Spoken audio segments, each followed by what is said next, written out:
എന്നെ വിളിച്ചിട്ട് ഒരു ഫ്രണ്ട് എന്നോട് പറഞ്ഞ ഒരു കാര്യം, ചേട്ടാ എനിക്ക് വണ്ടിയിലിടാൻ ഒരു കീ ചെയിൻ വേണം. അപ്പോൾ വിത്ത് അത് കയ്യിലും കൂടെ ഇടാൻ പറ്റുന്നതാണെന്നുണ്ടെങ്കിൽ അടിപൊളിയായിരിക്കും. അപ്പോൾ ഞാൻ ഇതിനു മുമ്പ് പല വെറൈറ്റിയും കാര്യങ്ങളെല്ലാം ചെയ്തു. പുള്ളി എല്ലാത്തിൻ്റെയും ഫോട്ടോ എടുത്ത് എനിക്ക് അയച്ചു തന്നിട്ട് ഇതിൽ ഏതെങ്കിലും ഒന്ന് റെഡിയാക്കി തന്നാൽ മതി എന്ന് പറഞ്ഞു.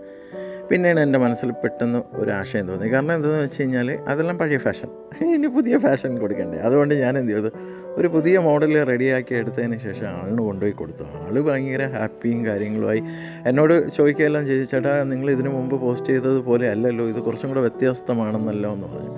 ഞാൻ പറഞ്ഞു ഇത് രണ്ട് കാര്യങ്ങളായിട്ട് യൂസ് ചെയ്യാം. വേണമെന്നുണ്ടെങ്കിൽ ഇതൊരു കീ ചെയിനാക്കാം, കയ്യിലിടുന്ന ചെയിനാക്കാം, അല്ലെങ്കിൽ എങ്ങനെ വേണമെങ്കിലും ആക്കിയെടുക്കാം. ഇത് അങ്ങനത്തെ ഒരു വെറൈറ്റിയിലാണ് ചെയ്തെടുത്തിരിക്കണതെന്ന് പറഞ്ഞു. കൊള്ളാം ചേട്ടാ, നന്നായിട്ടുണ്ട്. അപ്പോൾ എത്രയാണ് എമൗണ്ട് എന്ന് ചോദിച്ച്. പെൻസിലല്ലേ, വലിയ എമൗണ്ടും കാര്യങ്ങളില്ല, പക്ഷേ അതിനകത്ത് യൂസ് ചെയ്തിരിക്കുന്ന പല സാധനങ്ങൾക്ക് നല്ല വിലയുള്ളതുകൊണ്ട് അത്യാവശ്യം ഞാനൊരു 100 രൂപ മേടിച്ചിട്ട് ആളിന് കൊടുത്തു. അപ്പോൾ വീഡിയോ ഇഷ്ടമായാൽ ചാനൽ സബ്സ്ക്രൈബ് ചെയ്യുക, ഇൻസ്റ്റാഗ്രാമും ഫേസ്ബുക്കും ഫോളോ ചെയ്യുക.